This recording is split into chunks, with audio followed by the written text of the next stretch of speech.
Hello friends, আমি সব্যসাচী রায় আপনাদের সামনে উপস্থিত হয়েছি সুস্থ থাকার একটা রাস্তা নিয়ে বা একটা ওয়ে নিয়ে।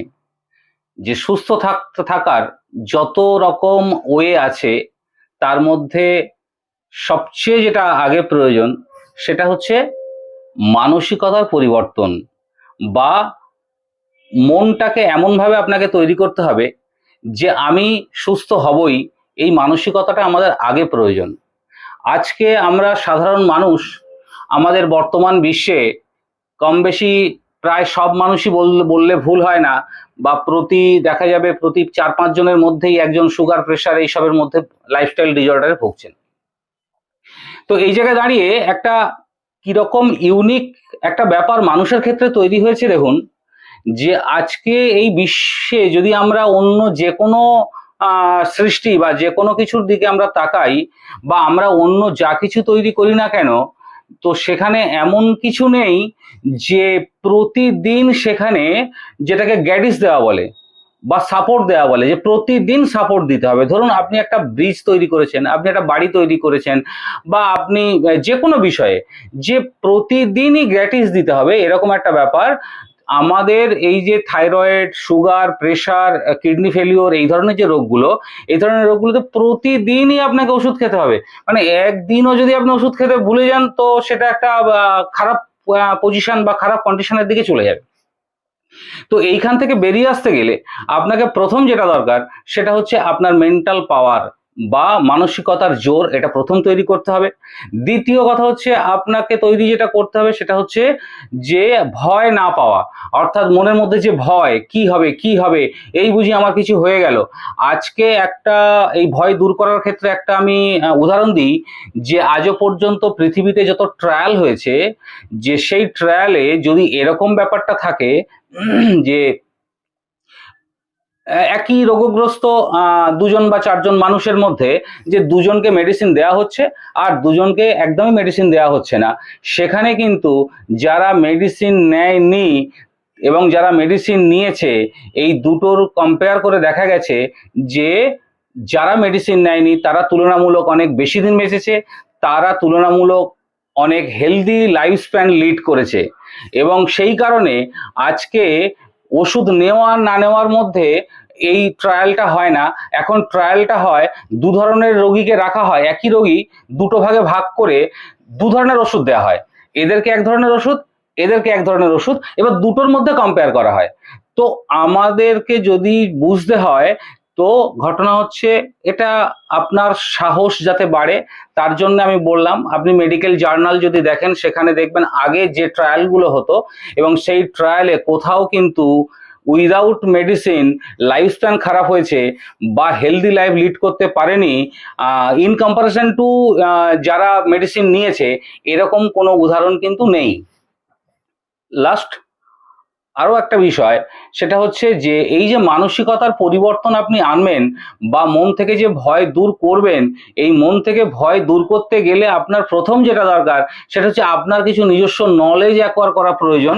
কারণ আপনার মধ্যে যদি কোনো নলেজ না থাকে, আপনার মধ্যে যদি কোনো জ্ঞান না থাকে, আপনি যে বিষয়ে ভয় পাচ্ছেন, তাহলে আপনার ভয় কন্টিনিউয়াসলি চলতে থাকবে এবং অন্ধের মতো আমরা যেমন অনুসরণ করছি, তাহলে আমাদের অনুসরণ করতে হবে। এবারে আমরা একটু যদি ফিরে দেখি যে আমরা এই মানুষ প্রজাতি, এই যে সৃষ্টির বুকে আজ থেকে প্রায় লক্ষ লক্ষ বা কোটি কোটি বছর আগে থেকেই পৃথিবীর বুকে এসেছি, সেখানে এই যে মডার্ন মেডিসিন, এই মডার্ন মেডিসিন যদি আমি খুব বেশি বলি তাহলে 200 বছর আগে এর কতটুকু অস্তিত্ব ছিল, এটা এটা একটা বিরাট প্রশ্নের ব্যাপার, বিরাট জিজ্ঞাসা চিহ্ন তৈরি করে দেবে। তো যাই হোক, যদি আমি আমার নর্মাল সিস্টেমে একটুখানি ফলো করে দেখি যে এই যে লক্ষ লক্ষ বছর ধরে আমরা সার্ভাইভ করে এসেছি, এই লক্ষ লক্ষ বছর সার্ভাইভের পিছনে আমরা আমাদের আমাদের সাপোর্ট কে দিয়েছে? তো আমাদের সাপোর্ট দিয়েছে সেখানে কিন্তু নেচার। তো সুতরাং এই জায়গাটা যদি আমরা একটু চিন্তা করি যে এই সাপোর্ট আমরা ন্যাচারালি পেয়ে এসেছি, তো সেইটা কিভাবে। তো এবার যদি আমরা আমাদের সেই ক্রিয়েশনের দিকে একবার ফিরে তাকাই, যে আমরা যখন থেকে সৃষ্টি হয়েছি সেখান থেকে শুধু মানুষ নয়, মানুষ তো সৃষ্টির সবচেয়ে পরের জীব, তার আগে জীব জন্তু গাছপালা কীট পতঙ্গ সবকিছুই তৈরি হয়ে গেছিল অ্যাকর্ডিং টু সায়েন্স। তো সেই জায়গায় দাঁড়িয়ে তো এই নেচার যাদেরকেই তৈরি করেছে তাদের জন্য তাদের প্রয়োজনীয় খাদ্য কিন্তু নেচার তৈরি করে রেখেছিল। আজকে যে আণুবীক্ষণিক জীব, ভাইরাস, ব্যাকটেরিয়া, তাদেরও রিপ্রোডাক্টিভ সিস্টেম আছে, তাদেরও গ্যাস্ট্রোইন্টেস্টাইনাল বা পরিপাকতন্ত্র আছে, তারাও খাদ্য খায়। নেচার তাদের জন্য খাদ্য প্রস্তুত করে রেখেছে এবং সেই সঙ্গে সঙ্গে মানুষও লক্ষ লক্ষ বছর ধরে সেই সব খাদ্য খেয়ে এসেছে এবং যে খাদ্য খেয়ে আজ পর্যন্ত আমরা সেই বন্য মানুষ থেকে মডার্ন মানুষ বা অত্যাধুনিক মানুষে আমরা আলট্রা মডার্ন হিউম্যানে পরিণত হয়েছি। তো এই জায়গায় দাঁড়িয়ে আমি একটা কথা বলবো, আমরা যে উন্নতি করেছি বন্য প্রাণী থেকে বা বন মানুষ থেকে আজকে যে মডার্ন মানুষ বা আলট্রা মডার্ন মানুষে পরিণত হয়েছি, এটা কিন্তু আমরা আমাদের এক্সটার্নাল এনভায়রনমেন্টকে চেঞ্জ করেছি। আমরা সমস্ত কিছু যা পরিবর্তন এনেছি আমাদের এক্সটার্নাল এনভায়রনমেন্টে। অ্যাকচুয়াল আমাদের যে ইন্টারনাল এনভায়রনমেন্ট, অর্থাৎ আমার খাদ্য গ্রহণ, শ্বাস নেওয়া, আমার শরীর যে পরিপাকতন্ত্র, আমার শরীরের যে রেসপিরেশন, আমার শরীরে যে এনার্জি প্রডিউসিং যে সিস্টেম, আমার শরীরে যে হৃৎপিণ্ড একবার পাম্প করে প্রায় 1,00,000 কিলোমিটার মানে মিনিটে 72 বার দৌড় করাচ্ছে বা 72 বার হচ্ছে রক্তটা সার্কুলেট করে আসছে এবং সেই লেন্থটা not a matter of jokes, প্রায় 75,000 মাইল বা 60,000 মাইল বা 96,500 কিলোমিটারেরও বেশি। তো সুতরাং এই যে পিকুলিয়ার এবং এই যে ক্রিটিক্যাল যে ক্রিয়েশন, এই ক্রিয়েশন যে আমরা পেয়েছি বা নেচার আমাদেরকে তৈরি করেছে, তো সেই জায়গায় দাঁড়িয়ে আমরা সেখানে ফুড হিসাবে কি পেয়েছি, যখন আমরা কিছুই জানতাম না তখন আমরা ফুড হিসাবে যেটা পেয়েছি, আজকে আমাদের ইন্টারনাল মেকানিজম চেঞ্জ না হওয়া সত্ত্বেও আমরা কিন্তু সেই ফুড কিন্তু পুরোপুরি বদল করে দিয়েছি। আমরা যে চেঞ্জ আমাদের বাইরে করেছি কিন্তু ইন্টারনাল মেকানিজম আমরা চেঞ্জ করতে পারিনি। কিন্তু চেঞ্জ না করতে পেরেও আমরা কিন্তু আমাদের ফুয়েল চেঞ্জ করে দিয়েছি। তো আজকে একটু চিন্তা করে দেখুন, আজ থেকে কিছু বছর আগে যখন কেরোসিনের ইঞ্জিন আবিষ্কার হয়েছিল, তারপরে ডিজেলের ইঞ্জিন, পেট্রোলের ইঞ্জিন, আজকে গ্যাসের ইঞ্জিন তৈরি হয়েছে বা প্লেন চলে গ্যাসোলিনের মাধ্যমে। আজকে যদি পেট্রোল ইঞ্জিন থাকে এবং তাতে যদি আমি গ্যাসোলিন ভরি বা তাতে যদি আমি গ্যাস ভরি বা তাতে যদি আমি ইলেকট্রিক দিই, তাহলে সেই ইঞ্জিনটা কেমন চলবে? তো ঠিক তদ্রূপ আজকে আমাদের হিউম্যান বিং বা আমাদের মানুষ প্রজাতি যে মেকানিজমে ইন্টারনাল স্ট্রাকচার ছিল লক্ষ লক্ষ বছর আগে, আজও কিন্তু ইন্টারনাল স্ট্রাকচার তাই আছে। কিন্তু আমরা উদাহরণস্বরূপ বলতে পারি সেই কেরোসিনের ইঞ্জিনে আজকে আমরা গ্যাস দিচ্ছি বা আজকে আমরা গ্যাসোলিন ভরছি, তাহলে কি হবে? ইঞ্জিন খারাপ হবেই। সুতরাং সেই জায়গায় দাঁড়িয়ে আজকে এই কথাটা, এই সহজ সত্যটা যে আমার ইন্টারনাল মেকানিজম চেঞ্জ হয়নি, সুতরাং আমার ইন্টারনাল ফুড আজ থেকে লক্ষ লক্ষ বছর আগে যা ছিল সেইটা যদি আমাদের থাকে, বা অন্তত আমি এরকম ভাবে বলতে পারি যে কোনো বিষয়ে যদি আমরা সাকসেস পেতে চাই, তাহলে আমরা যদি সেটাকে দুটো ভাগে ভাগ করি, অর্থাৎ আমার যেটা টার্গেট সাকসেস এবং আমার তার পাশাপাশি আরেকটা জিনিস প্রত্যেকেরই দরকার লাগে, সেটা হচ্ছে এন্টারটেনমেন্ট। এখন যদি আমার অ্যাক্টিভিটিজের 50%-এর বেশি যদি এন্টারটেনমেন্ট হয় আর যদি বিলো 50% আমার টার্গেট ওরিয়েন্টেড অ্যাক্টিভিটিস হয়, তাহলে আমি টার্গেটে পৌঁছতে পারবো কি? তো স্বভাবতই উত্তর আসবে যে না, সেটা চান্স খুবই কম। আর যদি সেখানে 80-20 রুলস হয়, যে যদি আমি আমার 80% অ্যাক্টিভিটিজ এন্টারটেনমেন্ট আর 20% অ্যাক্টিভিটিজ আমার টার্গেট ওরিয়েন্টেড, তাহলে আমার সাকসেস পাওয়ার সম্ভাবনা প্রায় নেই বললেই চলে। তো সুতরাং আমাদের বডির ক্ষেত্রে আমরা কিন্তু একই জিনিস করে যাচ্ছি, যে আমাদের ইন্টারনাল মেকানিজম চেঞ্জ না হওয়া সত্ত্বেও 80% না, আমরা 90%, 95% সেই ফুড আমরা বদলে দিয়েছি, অর্থাৎ আমাদের ইঞ্জিনের ফুয়েল বদলে দিয়েছি। আর আমরা চাইছি যে ফুয়েল বদলে দেওয়ার পরেও এমন কোনো ম্যাজিক কিছু সৃষ্টি হোক যে যেখানে ইঞ্জিনটা ভালো থাকবে। সুতরাং এই জায়গাটা যদি আমরা চিন্তা না করি, তাহলে আমাদের সুস্থ হওয়ার জায়গাটা নেই। আর আমি এই জন্য একটা কথা আজকে যদি বলি, যে আজকে যে মডার্ন সায়েন্স বলে আমরা গর্ববোধ করি, আমরা গর্বিত অনুভব করি, তো সেই মডার্ন সায়েন্স কিন্তু এই জায়গাটাকে প্রমোট করছে না। এই জায়গাটা যদি সাধারণ মানুষের কাছে আজকে আমাদের হেলথ ওরিয়েন্টেড পার্সন এবং তার সঙ্গে বিখ্যাত বিখ্যাত ডাক্তার বা ডাক্তার মহল যদি আজকে সাধারণ মানুষকে ইনফ্লুয়েন্স করতো যে নেচারের সঙ্গে থাকো, ন্যাচারাল ফুড বেশি খাও এবং নট লেস দ্যান 50%, কারণ আমার টার্গেট হচ্ছে গুড হেলথ, আমার টার্গেট হচ্ছে সুস্বাস্থ্য। তাহলে সুস্বাস্থ্যের জন্যে আমাদের সৃষ্টি থেকে আমরা যে ফুড নিয়ে এসেছি আমাদের ইন্টারনাল মেকানিজম একই আছে, সুতরাং আমাদের সেই অনুযায়ী বেশিরভাগটা চলতে হবে। এবং আমার ভালো লাগা অর্থাৎ এন্টারটেনমেন্ট অর্থাৎ আমার জিভের স্বাদ মেটানোর জন্য যেটা প্রয়োজন সেটা নট মোর দ্যান 50%, তাহলে আমাদের স্বাস্থ্য আমরা অবশ্যই ভালো রাখতে পারবো। কিন্তু এই কথাটা যদি আমাদের ডাক্তার মহলের মাধ্যমে প্রমোট হয় তাহলে সাধারণ মানুষ কিন্তু সেটা মানবে। কিন্তু সেখানে একটাই সমস্যা এসে যাবে যে বর্তমান যে হেলথ সিস্টেম, এই হেলথ সিস্টেম যে গ্লোবালাইজেশন হয়েছে এবং সেখানে একটা বড় জায়গা অ্যাকোয়ার করে আছে, শুধু ডাক্তার নয় তাদের ব্যাকগ্রাউন্ডে সেখানে একটা বড় ইন্ডাস্ট্রি বা বড় একটা বিজনেস লুকিয়ে আছে, সেটা হচ্ছে ফার্মাকিউটিক্যালস ইন্ডাস্ট্রি এবং সেখানে হচ্ছে ফুড ইন্ডাস্ট্রি।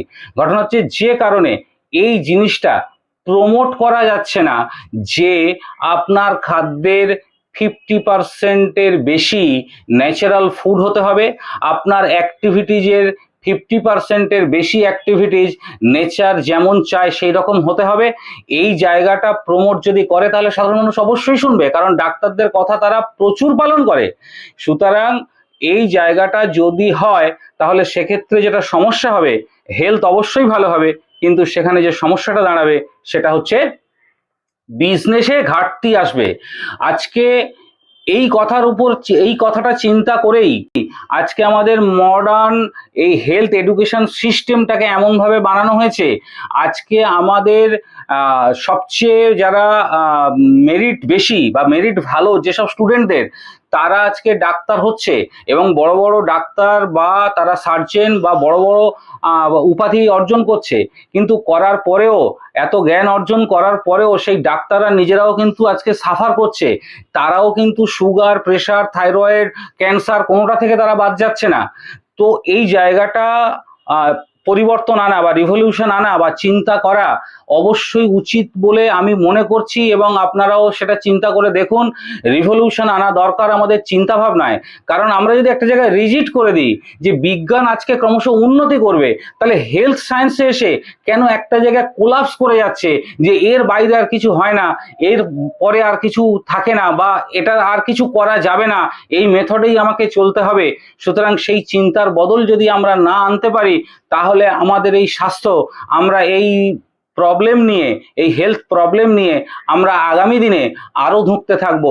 আজকে যে বাচ্চারা আগে ভাবাই যেত না যে বাচ্চাদের ব্লাড সুগার, আজকে ভাবাই যেত না বাচ্চাদের অটিজম খুব কম ছিল, খুব কম, সেখানে আজকে কত পার্সেন্ট বেড়ে যাচ্ছে। এবং আজকে যে টাইপ 1 ডায়াবেটিস বাচ্চাদের মধ্যে একটা বিরাট পরিমাণে তৈরি হচ্ছে। এই যে কারণগুলো ঘটছে, কারণ বাচ্চারা এখন কোম্পানি ওরিয়েন্টেড বা প্যাকড ফুড এত বেশি পরিমাণে খাচ্ছে বা গ্রহণ করছে এবং আমরা যারা বড়রা তারাও সেটাকে প্রমোট করছি, অর্থাৎ তাদেরকে এনে দিচ্ছি ভালো খাবার বলে। কিন্তু আজকে যে খাবারটা একটা ভাজা বা একটা হচ্ছে ফ্রাই, যেটা সাধারণত আমরা বাড়িতে বানালে একদিনের বেশি ভালো থাকে না, ফ্রিজে রাখলেও দুদিনের বেশি ভালো থাকে না, সেখানে মার্কেটের যে খাবার একটা বিস্কুট 6 মাস 1 বছরও খারাপ হচ্ছে না, একটা কোম্পানির রোল, চিকেন রোল বা দেখা যাচ্ছে একটা কেক, সেটাও বহুত দিন ভালো থাকছে। তো সুতরাং যে মেকানিজম ওটাকে ভালো রাখা হচ্ছে, যে কেমিক্যালসগুলো ইউজ করা হচ্ছে সেগুলো শরীরের পক্ষে ক্ষতিকর ছাড়া আর কিছু নয়। তো এই জায়গা থেকে যে আমাদের এই যে আজকে আমরা হেলথ ডিজাস্টারের মধ্যে পড়ে যাচ্ছি, আজকে ভাবাই যেত না একটা সময়, এমন কিছু বেশি বছরের কথা নয়, আজ থেকে 25-30 বছর আগে পর্যন্ত মানুষ ভাবতেই পারতো না যে প্রত্যেকটা বাড়ির প্রত্যেকটা মানুষ অসুস্থ হতে পারে। তো ধীরে ধীরে ধীরে ধীরে আমাদের মধ্যে এই ফুড হ্যাবিট এবং নেচার বিমুখ করে দেওয়ার জন্যে আজকে বাচ্চারা সকালবেলা ঘুম থেকে ওঠে না, তাদেরকে ট্রেন্ড করা যাচ্ছে না, তারা ঘুম থেকে উঠছে 10টা, 11টা, 12টা, তারা নেচারের উল্টো চলছে। সূর্য উঠছে তারা ঘুমাচ্ছে, সূর্য অস্ত যাচ্ছে, তারা অ্যাক্টিভিটিজের মধ্যে চলে যাচ্ছে, রাত্রি 2টো 2:30টা 3টে 4টে পর্যন্ত জেগে থাকছে। তাহলে এই জায়গায় এই চিন্তার যদি আমরা বদল না আনি, আমরা কিন্তু 24 ঘন্টায় সময় পাচ্ছি, আমরা কিন্তু যে কাজটা রাত্রে করছি সেটা দিনে করতেই পারি।